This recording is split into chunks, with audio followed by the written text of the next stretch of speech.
जैसा कि आप जानते हैं, इस बुक का टाइटल 0 to 1 है। सबसे पहले हम ये समझने की कोशिश करेंगे कि आखिर 0 to 1 का मतलब क्या है। ऑथर कहते हैं कि हम अपने बिजनेस को 2 डायरेक्शन में ले जा सकते हैं। पहला 1 से n की तरफ, दूसरा 0 से 1 की तरफ। यहाँ 0 का मतलब है कुछ भी मौजूद ना होना, जबकि 1 का मतलब है सब कुछ मौजूद होना। ऑथर कहते हैं कि अगर आप सक्सेसफुल बिजनेसमैन बनना चाहते हैं तो आपको अपने बिजनेस या स्टार्टअप की शुरुआत 0 से करनी चाहिए। इसका मतलब है कि आपको सिर्फ ऐसा प्रोडक्ट बनना चाहिए जो मार्केट में पहले से उपलब्ध ना हो या फिर जो किसी अन्य कंपनी द्वारा अभी तक नहीं बनाया गया हो। चलिए इसे एक एग्जाम्पल से समझते हैं। यहाँ हम ड्रिंकिंग वाटर का उदाहरण ले रहे हैं।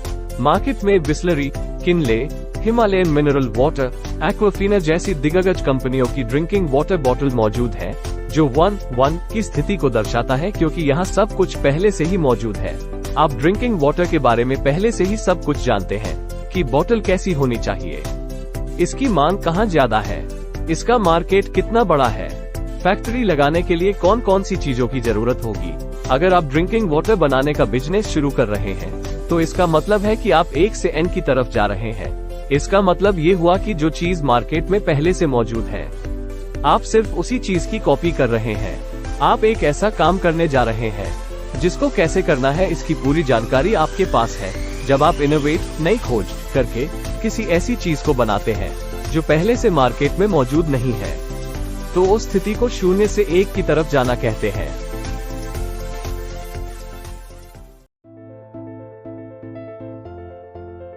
मोनोपोली मार्केट एक ऐसी मार्केट संरचना है जिसमें कोई कंपनी किसी प्रोडक्ट की एकमात्र निर्माता या विक्रेता होती है, जिसका बाजार में कोई अन्य विकल्प उपलब्ध नहीं होता। जिस समय पीटर थिल ने पेपैल की शुरुआत की, उस समय किसी ने सोचा भी नहीं था कि कोई ऐसी भी टेक्नोलॉजी होनी चाहिए जिससे पूरी दुनिया में कहीं भी और कभी भी ऑनलाइन मनी ट्रांसफर की जा सके। इसीलिए आज पेपैल की मार्केट में मोनोपोली है। कोई भी बिजनेस मार्केट में तभी सक्सेसफुल होता है जब उसका मार्केट में एकाधिकार, मोनोपोली हो। मोनोपोली उस कंडीशन को कहा जाता है जब किसी उत्पाद का मार्केट में सिर्फ एक ही सेलर मौजूद होता है। पीटर थिल कहते हैं कि किसी भी बिजनेसमैन को हमेशा अपने प्रोडक्ट और कंपनी की मार्केट में मोनोपोली बनाने की कोशिश करते रहना चाहिए। अगर आप ऐसा करते हैं तो आपको उस बिजनेस में कोई हराने वाला पैदा नहीं होगा। कुछ लोग ये भी मानते हैं कि मोनोपोली गलत होती है क्योंकि इसके कारण प्रोडक्ट की कीमत बढ़ जाती है, लेकिन एक स्टार्टअप ओनर इस बात का पता होता है कि अगर उसने प्रोडक्ट की क्वालिटी बाए बिना ही उस प्रोडक्ट की कीमत बढ़ा दी तो मार्केट में कोई दूसरा स्टार्टअप ओनर पैदा हो जाएगा, जिसके कारण उसे नुकसान उठाना पड़ सकता है। IRCTC का नाम तो आपने सुना ही होगा। ये भारत में मोनोपोली का सबसे अच्छा एग्जाम्पल है।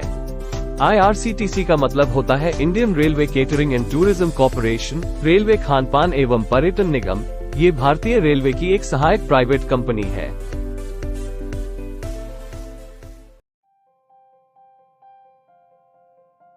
पीटर थिल कहते हैं कि किसी भी स्टार्टअप के सक्सेसफुल होने के लिए उसमें कुछ विशेषताओं का होना बहुत जरूरी है। अब सवाल उठता है कि एक सक्सेसफुल स्टार्टअप में क्या विशेषताएं होनी चाहिए। 0 to 1 बुक के इस भाग में पीटर थिल द्वारा बताई गई ऐसी ही 4 इम्पोर्टेंट विशेषताओं के बारे में बात की गई है जो आपके स्टार्टअप के लिए बहुत उपयोगी साबित होंगी। 1 proprietary, 2 network effect, 3 economy of scale, 4 branding. चलिए अब इन चारों विशेषताओं को थोड़ा विस्तार समझते हैं।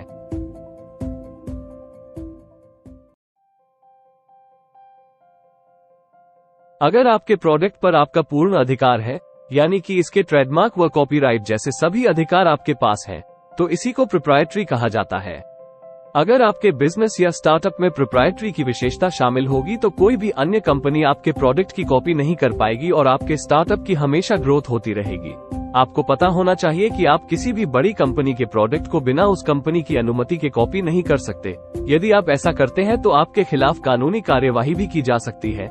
यहाँ सबसे ध्यान देने वाली बात यह है कि आप जिस भी उत्पाद का उत्पादन करते हैं, आपको उसका पेटेंट जरूर करा लेना चाहिए। बाकी ये प्रोडक्ट पर भी डिपेंड करता है कि आपको पेटेंट मिलेगा या कॉपीराइट। अगर आपका प्रोडक्ट बहुत अच्छा होगा तो उसे बेचने में कोई परेशानी नहीं होगी।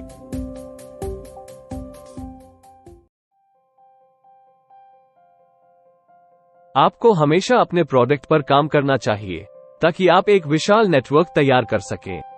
जिस तरह कार निर्माता कंपनी मारुति सुजुकी ने देश के 1789 से भी ज्यादा शहरों में अपने 3634 सर्विस सेंटर्स बनाकर विशाल नेटवर्क तैयार किया है, जिसकी बदौलत मारुति सुजुकी आज भारत की लार्जेस्ट कार निर्माता कंपनी बन गई है।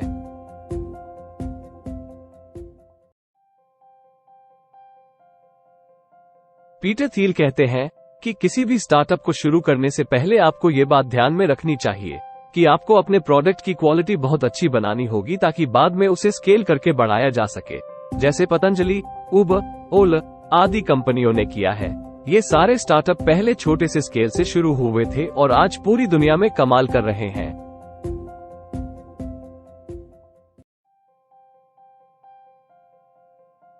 उत्पादकों द्वारा अपने उत्पाद प्रोडक्ट की पहचान के लिए जिस चिन्ह का प्रयोग किया जाता है उसे ब्रांड कहते हैं और इस प्रक्रिया को ब्रांडिंग कहा जाता है। प्रोडक्ट का नाम या उसकी पहचान कराने वाला कोई शब्द, अक्षर, प्रतीक, डिजाइन तथा चिन्ह उस प्रोडक्ट का ब्रांड हो सकता है। पीटर थियल कहते हैं कि बिजनेस की ब्रांडिंग करना बहुत जरूरी है। मार्केट में आपने देखा होगा कि कुछ प्रोडक्ट अपनी ब्रांड वैल्यू के कारण ही बहुत ज्यादा डिमांड में रहते हैं। ज्यादातर लोग वही ब्रांड खरीदना पसंद करते हैं जो उनकी पर्सनालिटी और रेप्यूटेशन के हिसाब से फिट होता है। ऐसे ब्रांड लिए वो ज्यादा कीमत चुकाने को भी तैयार रहते हैं। वो उस ब्रांड के लॉयल कस्टमर बन जाते हैं। आपने बहुत सी ब्रांड्स के प्रोडक्ट खरीदते होंगे, जैसे Apple, Adidas, Samsung, Amazon, Rolls Royce, Walmart, Coca Cola आदि। लेकिन क्या आपने कभी सोचा है कि कोई प्रोडक्ट ब्रांड कैसे बनता है? जब किसी प्रोडक्ट की क्वालिटी मार्केट में मौजूद उस श्रेणी के अन्य प्रोडक्ट्स के मुकाबले बहुत अच्छी होती है। क्वालिटी को अच्छा बनाने के लिए कंपनी को ज्यादा इन्वेस्टमेंट और एफर्ट्स लगाना पड़ता है।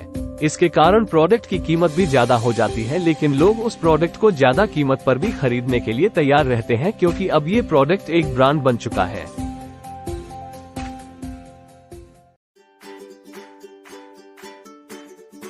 ऑथर कहते हैं कि अगर आपके दिमाग में कोई यूनिक आइडिया है और आप अपना खुद का बिजनेस, स्टार्टअप या फिर कोई कंपनी शुरू करना चाहते हैं तो आपको ये स्टेप्स फॉलो करने चाहिए। 1. Start with a friend. 2. Clear role and responsibilities. 3. Hire full-time employees. 4. Pay less to founder. चलिए अब इन चारों स्टेप्स को समझते हैं।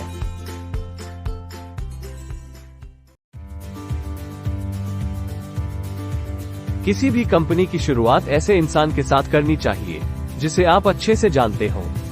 किसी भी अनजान व्यक्ति के साथ बिजनेस करने से बचना चाहिए, वरना आपका बिजनेस बर्बाद हो सकता है। पीटर थियल और इलॉन मस्क दोनों ही काफी अच्छे दोस्त थे। उन दोनों के आचार विचार आपस में काफी ज्यादा मिलते थे। वो अपने काम को लेकर हमेशा उत्साहित रहते थे। उन दोनों ने मिलकर पेपैल की शुरुआत की, जो आज ऑनलाइन मनी ट्रांसफर की दुनिया में सबसे बड़ी कंपनी है।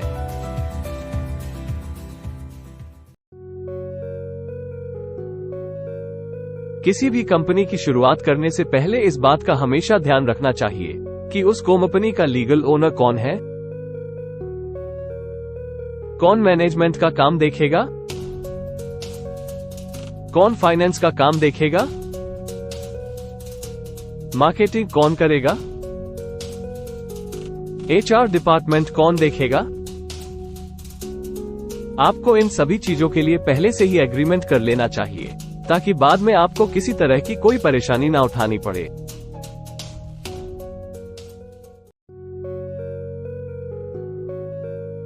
आपको अपनी कंपनी में फुल टाइम जॉब करने वाले एम्प्लॉइज ही रखने चाहिए, क्योंकि पार्ट टाइम जॉब करने वाले एम्प्लॉइज की वजह से आपके बिजनेस की ग्रोथ धीमी पड़ जाएगी।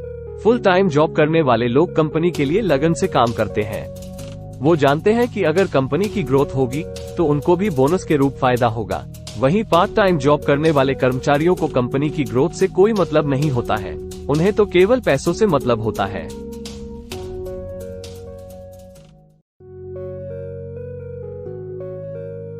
ऑथर कहते हैं कि कंपनी के फाउंडर या सीईओ को बहुत ज्यादा सैलरी नहीं देनी चाहिए, क्योंकि अगर शुरुआती समय में ही कंपनी का सारा पैसा सैलरी देने में ही चला जाएगा तो आपकी कंपनी की ग्रोथ कैसे होगी।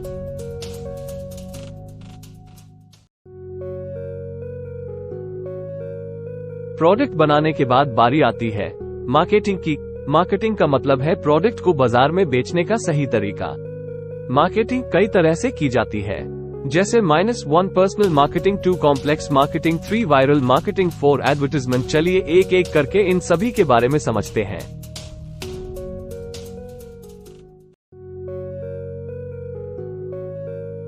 पर्सनल मार्केटिंग का मतलब है जहां कंपनी का सेल्समैन किसी संभावित ग्राहक की तलाश करता है और फिर उसे अपना सामान बेचता है। ये बिल्कुल उसी तरह है जैसे किसी इंश्योरेंस कंपनी का एजेंट किसी व्यक्ति को इंश्योरेंस पॉलिसी बेचता है।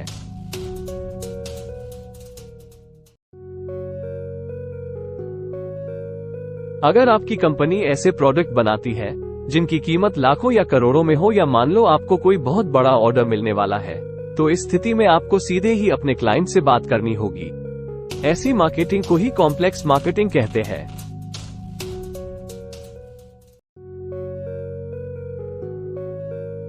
वायरल मार्केटिंग वो है जो मैसेजेस के माध्यम से एक ब्रांड या प्रोडक्ट में रुचि पैदा कराने और संभावित बिक्री कराने में सक्षम है।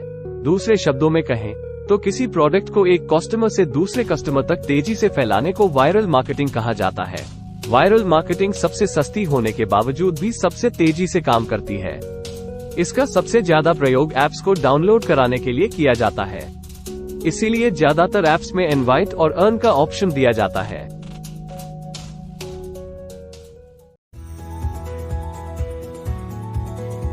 अगर आपके प्रोडक्ट की कीमत बहुत कम है और आप अपने प्रोडक्ट को ज्यादा लोगों के सामने भेजना चाहते हैं, तो एडवर्टाइजमेंट मार्केटिंग का यूज कर सकते हैं। ग्रोसरी और कॉस्मेटिक के प्रोडक्ट बनाने वाली कंपनी ज्यादातर इसी का यूज करते हैं।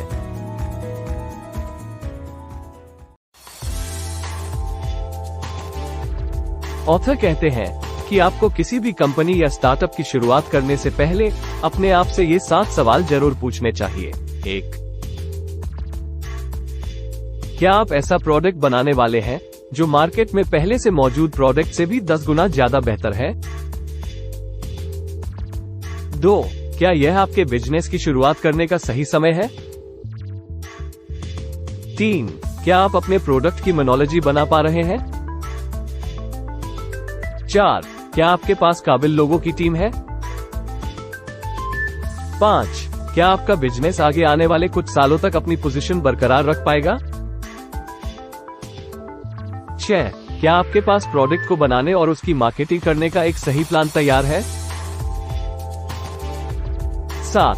क्या आप कोई ऐसा प्रोडक्ट बनाने वाले हैं जिस पर लोगों का अभी तक ध्यान ही नहीं है?